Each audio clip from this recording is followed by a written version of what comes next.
Good morning. Happy that you're here. As you all know, I'm Maggie Davis. I am the Visitor Services Supervisor and Group Tour Coordinator up at the museum at the front desk. And I've been here at the museum for 7 years now, in my job right now for about 4 years. And Carrie kind of asked us just to explain a little bit what we do and what you can, if you would like, have any interest in helping me out at the desk, just so you can know a little bit about what happens on a day-to-day basis. The biggest part that I like to emphasize is that we are the first people that people see when they come down the stairs or down the elevator. So we are that face. So we try to get them to feel as comfortable as they can when they come in, ability to ask lots of great questions, and have them enjoy their experience.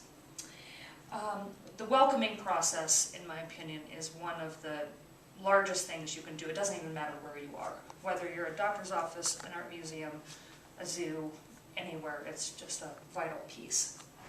So, of course, I hand out a wonderful admission tag that you find on the ground all the time. If you ever see those, go ahead and pick that up and I'll take it right back from you. But that just shows security that they have been to see me up at the desk and that they have paid to come through.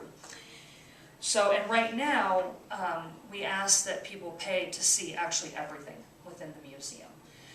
With the open studio opening up for way here soon, we just need the ability to pay for those materials, so we need everybody to pay wherever they are right now, which is pretty easy. Another big question we receive... Maggie, oh, sorry, Ron. Question? Yes, of course. That's even for the sculpture trail at the present time? Thank you. So the sculpture trail is free.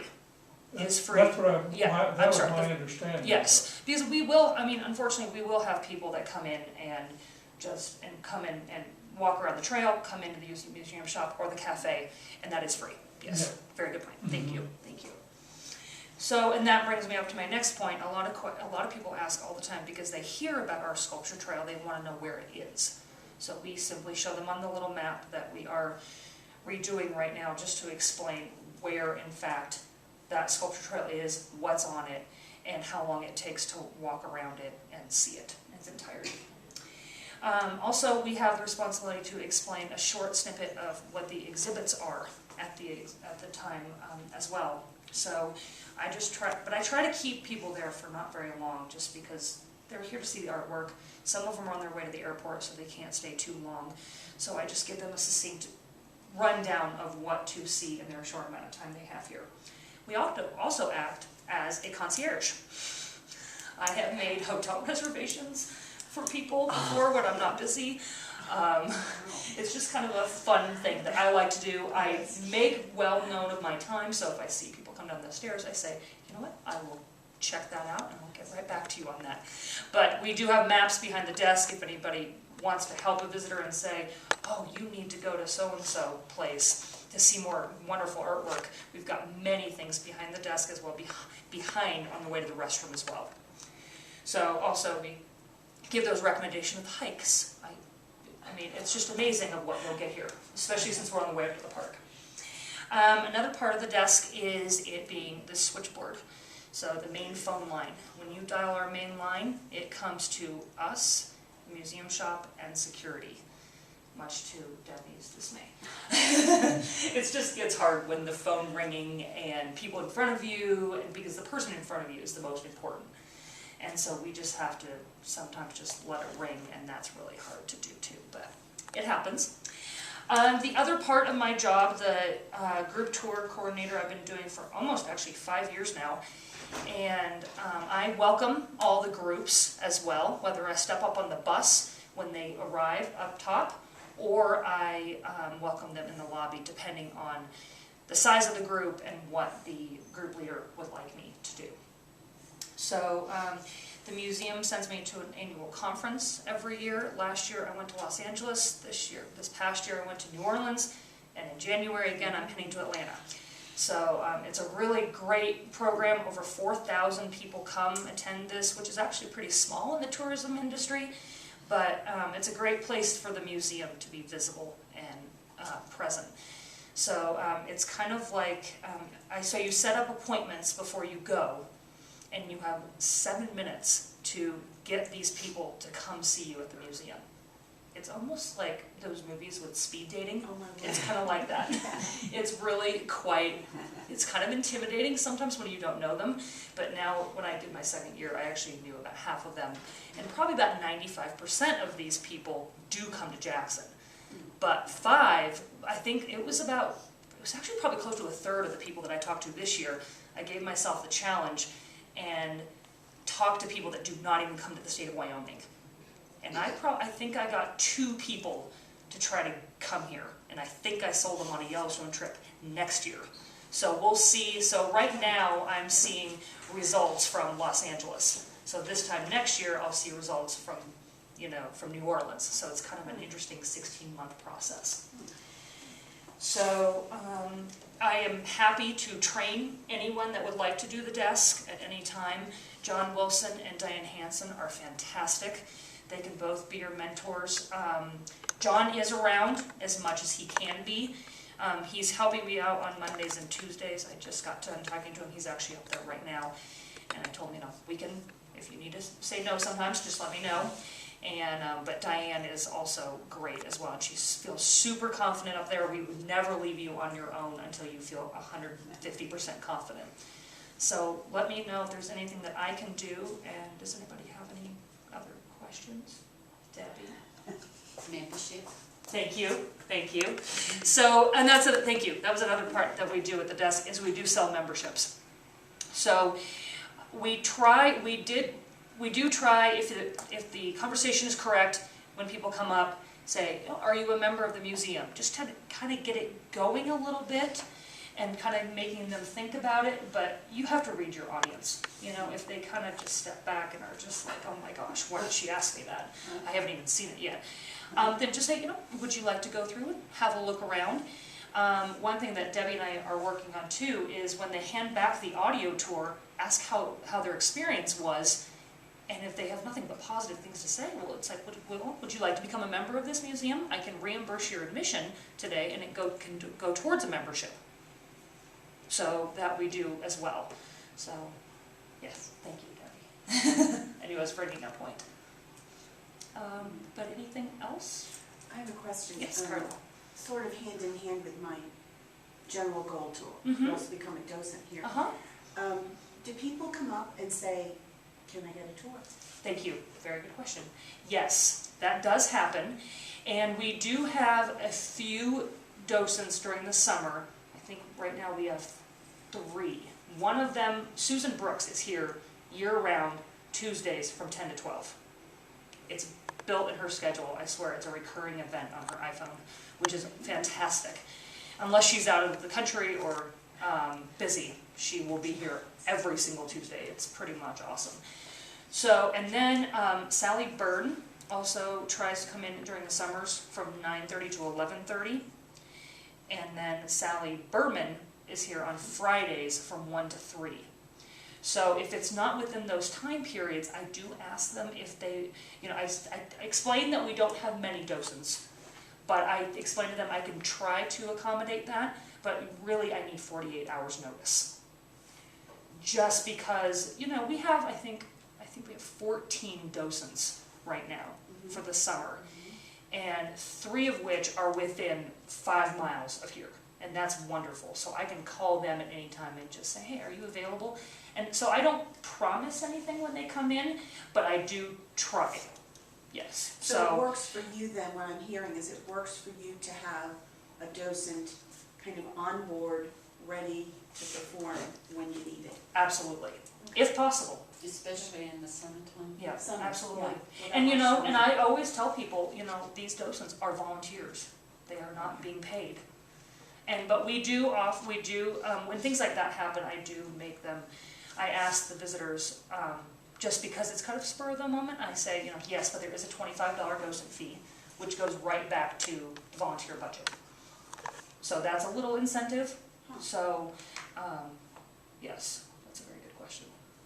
So, we're Or working they on could that. become members. Exactly. And that would be a nice Absolutely. That would be way a of nice. saying hello.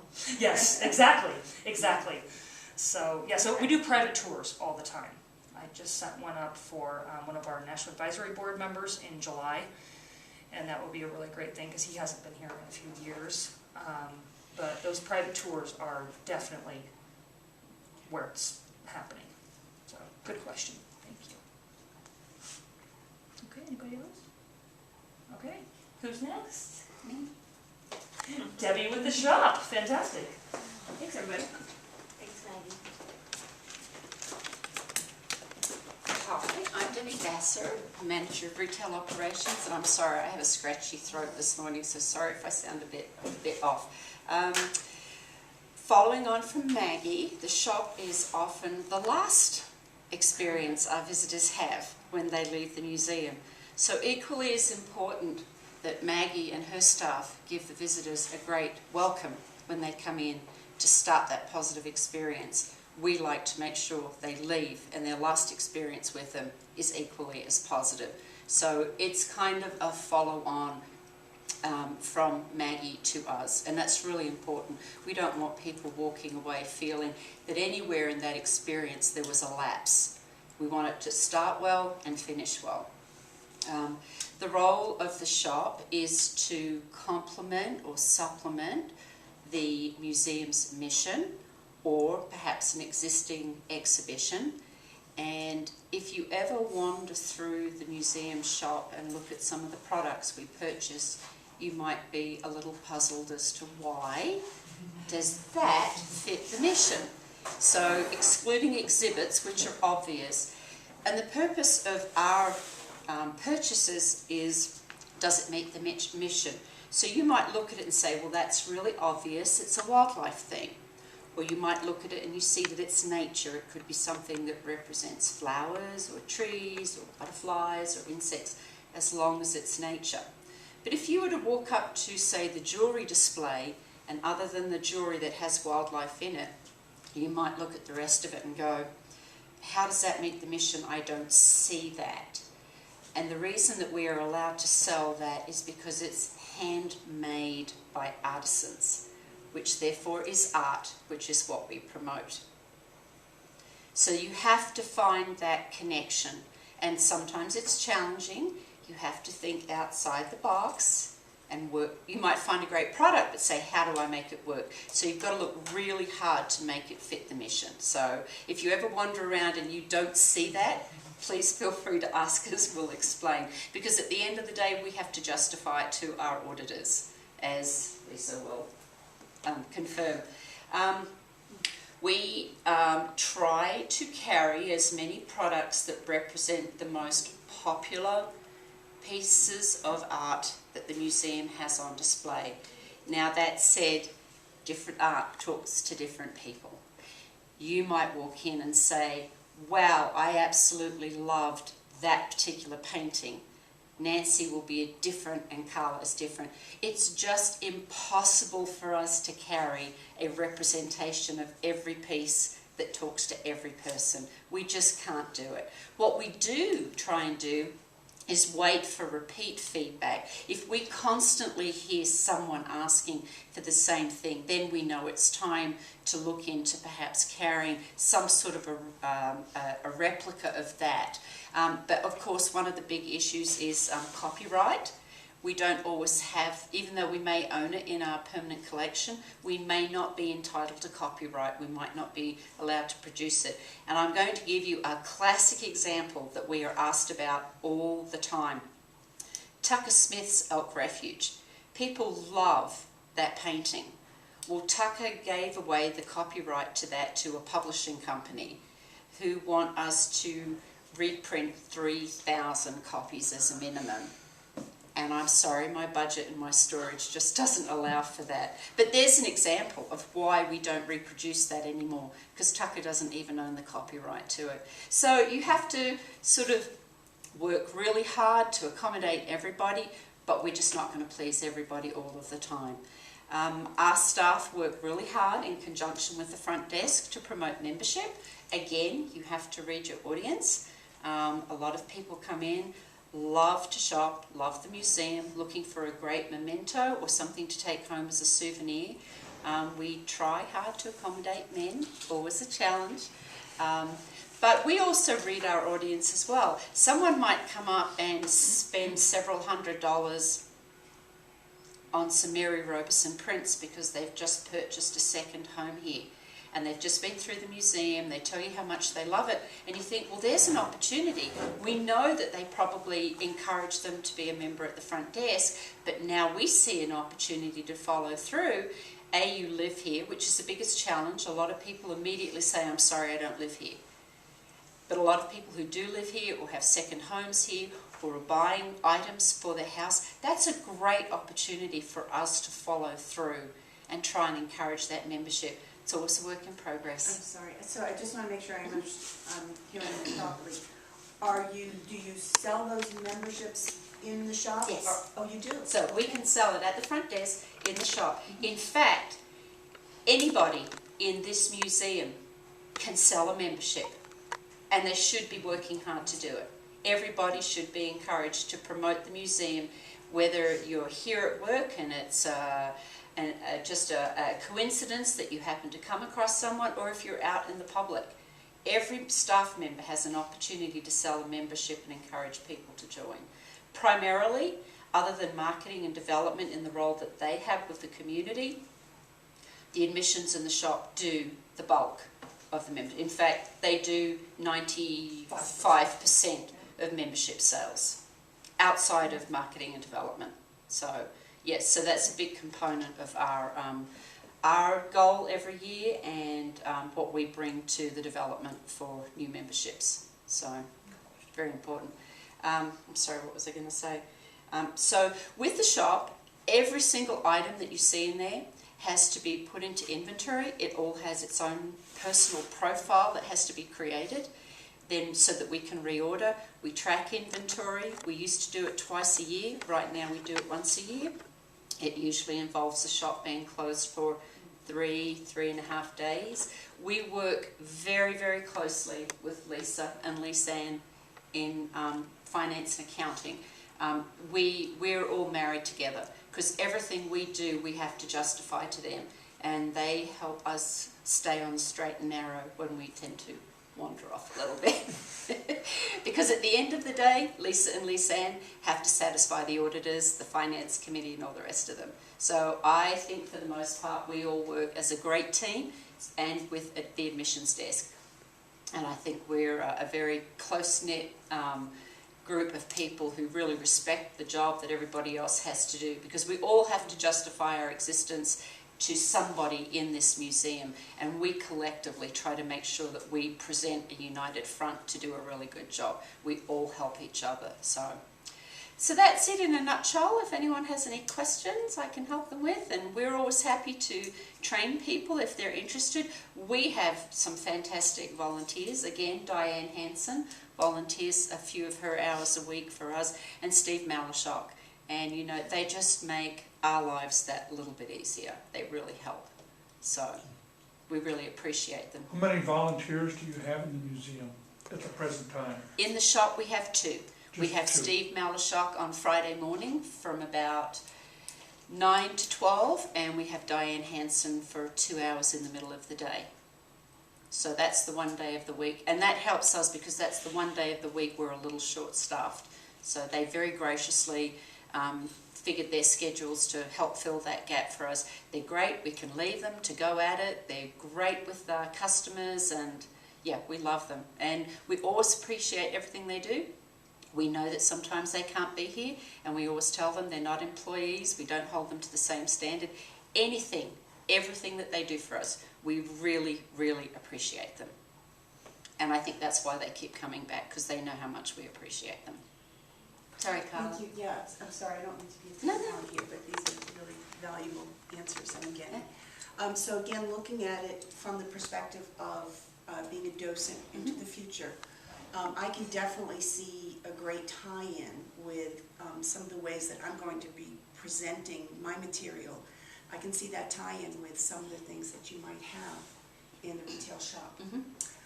What I want to know is, when we have particular exhibits coming up, do we as an organization purchase items that might fit that exhibit? If they're available. Now I'll give you an example. Ai Weiwei, very easy to find numerous products. I had to sift through it and find the most appropriate ones because not everything that is on the market is suitable for this particular exhibit. But he was very easy. Now, the oldest living things, fortunately, there was a wonderful book that came with that. But that's the only thing that I have for that exhibit. In Dubious Battle, I have nothing. So it's not always easy. It depends on the exhibit, what it is they're doing. It also depends on my budget, what I have available, and time constraints. If you get something like in Dubious Battle and the person says to you, we don't have any products, I did not write a book, I did not do note cards, I did not do... Well, she actually did a block puzzle. I don't know if you've had a chance to see that. It's in the gallery, and it's like a block puzzle, and each side of the block is a panel from that scene. It would be incredibly difficult to do. And as I said to Jane Levino, that would be a wonderful item to sell as a product in the shop to complement that exhibit. But she wasn't interested in creating it on a commercial basis, which is a shame. We get a lot of people in the store who love puzzles. This one would really test them. It being all black and white with all those panels broken down, be a bit like a Rubik's Cube. I just have one more Sure, question. it's really fun. So when I'm giving programs, that's what I call my tours, they're programs, I like to make sure that I look like I belong, and so I love a collared shirt with a National Museum of Wildlife Art embroidered whatever. So yes, okay. Do you sell those, or is there somewhere I can get those? Yes, I sell those for men, and I have in the past ordered them for the ladies. The reason I carry them for men all the time, men love those shirts. It's like the ones we carry are like a twill shirt, and I usually order them for the ladies because they do make the ladies cut. So I should come see you? Yes, we'll order them specifically. Can you order tall sizes? You know, Ron, I'm sure we can. They're fairly generous with their range of sizes. Okay. But, you know, if you look at all of our security guards, they all like their different colours. Someone might be in burgundy, someone might be in red, someone in black, someone in blue, but they nearly always have the museum logo on it. So that's one of the reasons we stock that shirt, because it's actually an item. Even ladies that come into the store that are looking for it to make a purchase for their husband, all like those shirts. We do have them in denim, which is a unisex shirt as well, with the logo on it as well. And just back to your question, Carla, so if an exhibit is coming up and you are interested in being a docent, I really recommend take 5 minutes, come into the store and say, what do you have that I can promote when I take the visitors around? Other than, we always appreciate if you say, we have a great museum store, we have a great cafe, please go and enjoy it. But if you would really like to mention a specific item, come and check out what we have that's particularly relates to that exhibit. I'd be more than happy to show you. And often, more often than not, when there's a new exhibit, the volunteers and the docents come in and purchase like the catalogue or the book for themselves. They always like to have a copy for themselves. Thank you. So, oh, you're welcome. Any other questions? No? I'm going to hand it over to our lovely finance department, Lisa and Lisann. Come on. No? We're the finance department here. I don't know, some of you might remember Linda. Lisann is my fabulous new accounting associate, and she does most of the detail work, so I'll let her start and tell you what she does during the day, and then I'll finish up. Well, the most important thing I think I do, which I'm doing today, is payroll, which I'm everyone's favorite person. Always be nice to Lisa. Lots of help from Lisa, but we do the payroll. I do most of the accounts payable, entering those and then paying them when it's time, making sure they have the right authorization from the departments because they're all under very strict budgets, which Lisa oversees. All of the money that comes into the shop and admissions, I take care of those deposits and just recheck their figures, make sure everything looks okay. I do, I'm really blank right now. So like membership. All the memberships that come through, then I also take care of the posting of those. We have a lot of ledgers and journal entries that have to be done all the time, sometimes in triplicate. But lots of back and forth numbers, which we love to do, which makes us the company nerds. But we like it, finding that last cent in everything. And that's about all that I think I do, which is a lot more. It's a lot every day, but in a nutshell, it doesn't sound like so much. Oh no, she keeps everyone on the straight and narrow with their receipts when they make purchases. The credit card receipts and yep. Are you on a weekly or bi-weekly payroll? Bi-weekly, but it comes quickly. It feels like it's only a few days in between every time, but I like that because I like how busy it keeps me, so. Yeah, she has to fix the time clock, so if somebody forgets to punch in. Now, which I don't mind doing. Just to do that, or if people go to an off-site meeting, she'll have to enter those hours in. So Lisa does a lot of detail work for just the day-to-day things that happen at the museum. And the thing I like to tell people is we do everything that everyone here does over again in some kind of capacity. If Debbie orders something in the shop, for instance, she'll do a purchase order, she'll get an invoice, we'll have to enter that invoice in, we'll have to pay it, we'll have to make sure she approves it, we make sure that it matches her purchase order, and then following through to the very end, we make sure that our inventory in the accounting system matches her inventory. And that's a big process that happens sort of on a monthly basis, but the big shebang happens basically in April. So if Maggie orders tags that you see on the floor, we pay that invoice. If she sells a membership, we see that. If she has somebody come in and go on a tour with a docent and they pay for that, we see that. If she just sells an entry fee, we see that. If Debbie sells something in the shop, we see that. If Carrie orders something for Open Studio or has a supply she needs for any reason, we see that. So pretty much anything that anybody does here, we see over again in some kind of capacity. You know, maybe not to the extent that they do it, but because we're doing everybody's job over again in some kind of capacity, there's a lot of detail running through our department. The interesting thing about nonprofits is that we have a 3-column entry type of accounting, where we have a permanently restricted column, which is if you want to donate money and you want it kept permanently, it goes into our endowment.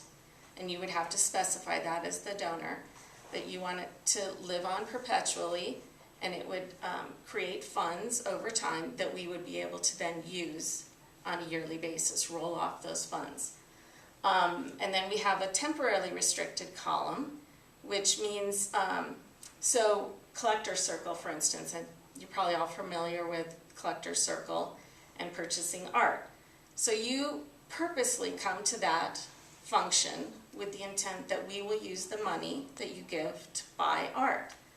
So that's restricted to buy art. We can't use it for any other reason because you've given us that money for that purpose.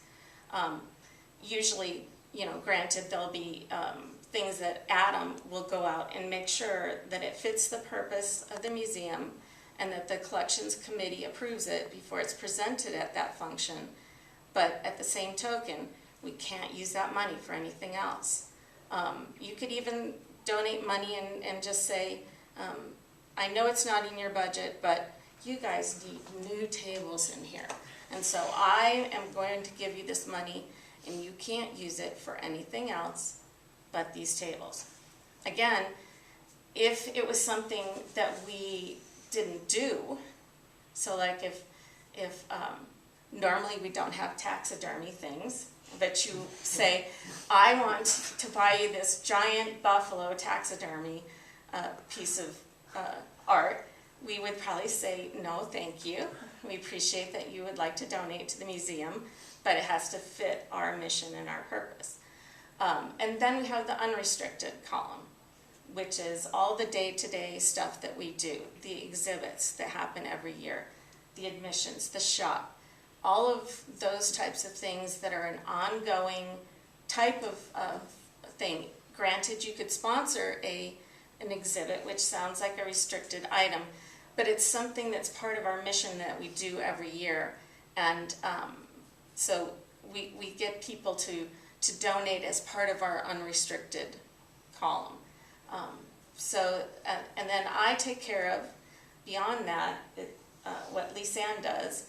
So all of the reconciling of everything, the investments where those permanently restricted funds sit, the bank recs. So she writes all the checks, and then I look at it again through the bank rec. So we have all these checks and balances going, so one person isn't responsible for everything. I also do the comparisons to budget and report to the board on a monthly basis and to all of the staff members. They'll come and ask me for details on their budget and explanations on, how much they can spend this month. What if I didn't use it, but I still want to use it, those kinds of things. Let's see. I'm the main liaison with the auditors. They come every year because we're a nonprofit. We want to make sure that our donors have the confidence that we're using their money properly. So our year ends in April. So right now we're pretty in the thick of things.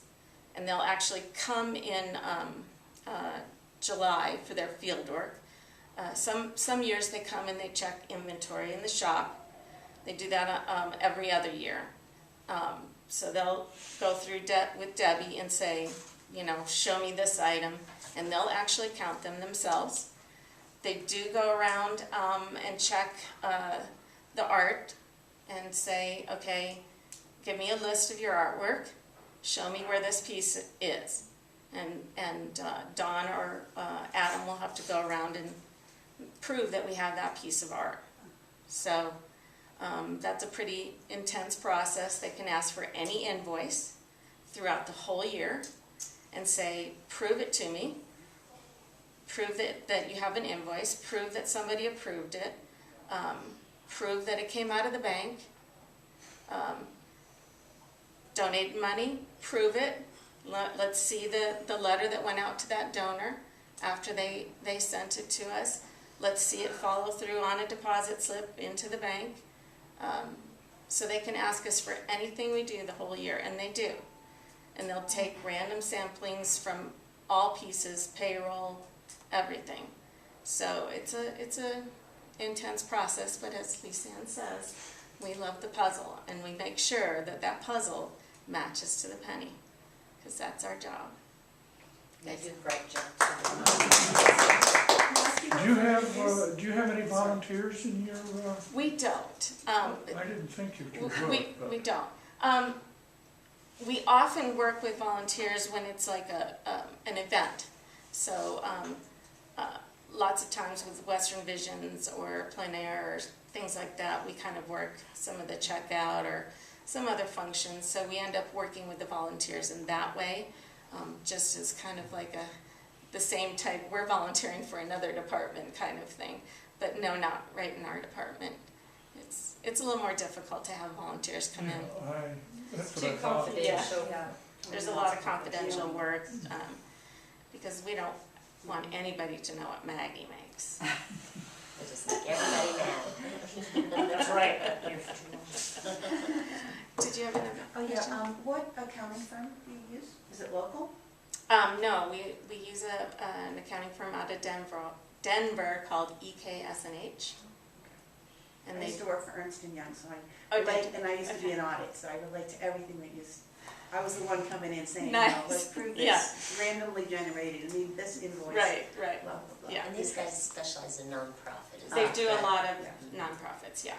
Yeah, they have a whole setup, and they do our tax return at the end of the year. Sure. So The we're- other question, I'm sorry, the other question I have is, for the technology that we use within the exhibit area, I imagine we're still using the iPads and all that? Every so often, yes, with interaction. Yeah. Okay. Carrie would know more about that So, as well. yes, Carrie, my lens there. So, what I'm wondering is, does that come out of the day-to-day operational fund column? Normally, if it's part of an exhibit, through the planning process, they will decide we want to have some kind of interactive piece to this exhibit.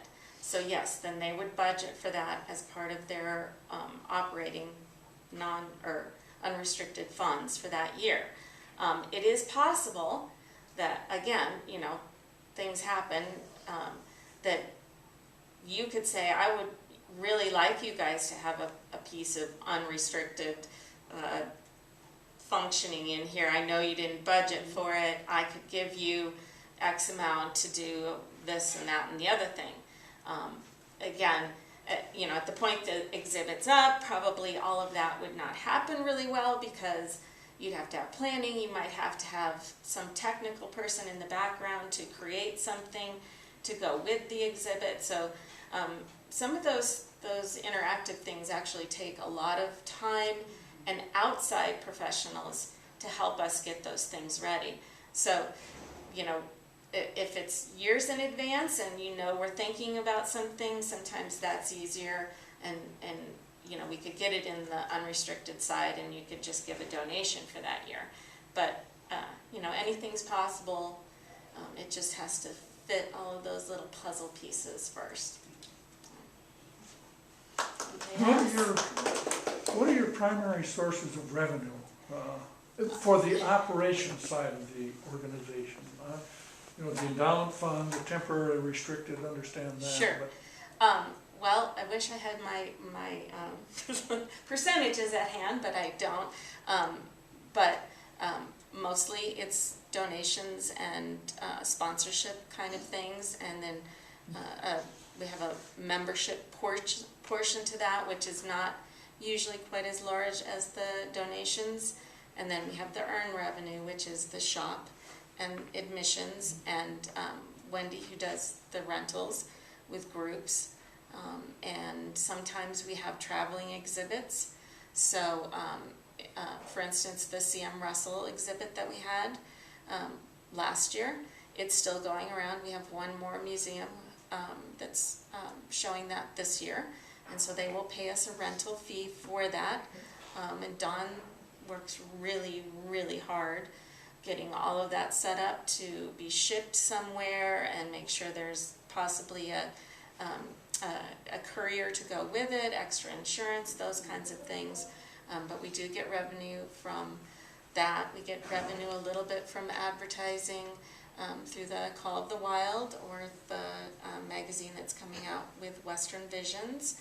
And then we do take a portion every year from the endowment that is not the historical donation portion, but the portion that it earns during.